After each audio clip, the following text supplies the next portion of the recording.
जीवन की इच्छा इतनी हावी कैसे हो जाती है कि कोई महिला वेश्या बनना तक स्वीकार कर लेती है, जबकि वह तो उसका पल पल मरने जैसा ही है।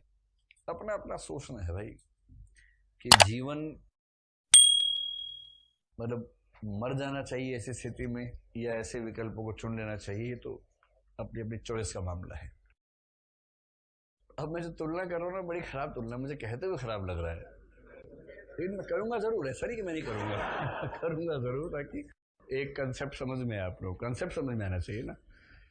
मैं तुलना ये कर रहा हूँ कि एक विवाहित स्त्री और एक वेश्या के जीवन में अंतर कितना है, पहले ये समझते हैं। ठीक है, हम उसमें भी पहले आपसे एक मैं संख्या पूछ लेता हूं। आप ऐसा बताएं कि भारत में जितनी विवाहित स्त्रियां हैं, हिंदू मुसलमान सिख ईसाई सब मिला के, उनमें से कितनी स्त्रियां परसेंटेज में ऐसी होंगी जो दरअसल किसी मजबूरी की वजह से अपने परिवार में हैं, वो प्रेम की वजह से परिवार में नहीं है?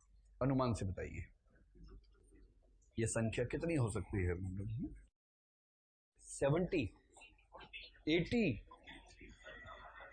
ये भगवान, 50, 20, 10, 10? अच्छा, तो 10 से लेकर 80 तक का चल रहा है मामला, तो कोई बहुत ठीक सहमति बन नहीं पा रही। अच्छा, इस प्रश्न का ज्यादा सही उत्तर लड़के दे पाएंगे लड़कियां दे पाएंगी? सीधी सी बात है, क्योंकि माताओं ने ज्यादा नजदीकी से बेटियों को ही बताया होगा और उन्हीं को समझाया होगा कि तुम्हारी जिंदगी ऐसी ना हो जाए जैसी हमारी हुई है। तो इसमें बेटे चाह के भी अनुमान लगा नहीं सकते। ये बात आप समझ पा रहे हैं कि मैं क्यों ये बात कह रहा हूं? तो हम ज्यादा प्रामाणिकता मानेंगे जो अनुमान यहां से आएंगे, है ना, उनके आसपास की बात को मानना ज्यादा ठीक रहेगा। तो आप बताएं क्या संख्या? 40? 40 ठीक है? 40? 50? पता नहीं, किसी विवाहित स्त्री से मिलना हुआ आज तक? जैसे कि मम्मी। अच्छा, ऐसी बात नहीं हुई कभी इस तरह की, कोई बात नहीं, आप बताएं। 30 to 40? 40? आमतौर पर 40 पे सहमति बन रही है यहाँ पर, तो चलिए 40 मान लेते। तो क्या मैं मान लूं कि भारत में 40% महिलाएं, विवाहित महिलाएं ऐसी हैं जिनको अपने पति से प्रेम नहीं है? या किसी जमाने में रहा होगा, अब नहीं है। मेरे ख्याल से यह संख्या कम से कम 60-70 होगी, अगर आप मेरे ख्याल की बात करें तो। मैं तो इस बात से अचंभित हूँ कि संख्या इतनी कम क्यों आ रही है पर ठीक है, आप लोग 40 कह रहे, 40 मान लेते। मेरी व्यक्तिगत राय में तो संख्या ज्यादा होगी है। हम्म। हम्म। मम्मी हमेशा पापा की साइड लेती है, चाहे आप कितने भी गलत हो। चलो, अभी अभी गोलूपन आप लोगों में हावी है ज्यादा। मम्मी पापा की साइड क्यों लेती है, उसके बहुत सारे सांस्कृतिक कारण होते हैं, बहुत सारे आर्थिक सांस्कृतिक कारण छिपे होते हैं जो हमें नहीं समझ में आते। तो मैं अभी रैंडमली मान लेता हूँ।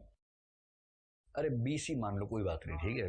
अब ठीक है, अब साहब ने कह दिया 20% ठीक है, उससे बात आगे बढ़ेगी। अब वही गुस्से वाला लड़का है, देखो आज धमका रहा है मुझे बार बार कि हाँ अब ठीक है 20 मान लो।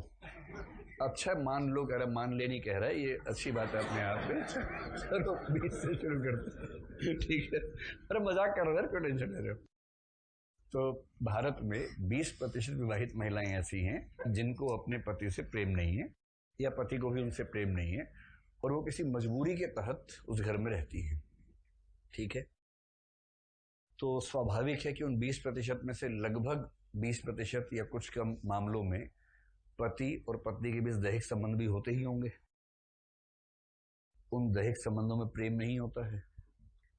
तो उन दैहिक संबंधों को स्वीकार करने वाली स्त्री की मनोदशा क्या होती है? वो क्यों स्वीकार करती है उन चीजों को? उसके पीछे क्या वजह है? क्यों विद्रोह नहीं कर देती? वजह कुल मिला के दो ही है, एक आर्थिक सुरक्षा, एक सामाजिक सुरक्षा, यही मामला है ना। तो आपने, या अगर उन स्त्रियों को संबोधित करके कहें कि उन्होंने अपनी आर्थिक सुरक्षा के लिए एक ऐसे पति को ओढ़ रखा है जो दरअसल उनके प्रेम का विषय नहीं है, प्रेम का आलंबन नहीं है। ठीक।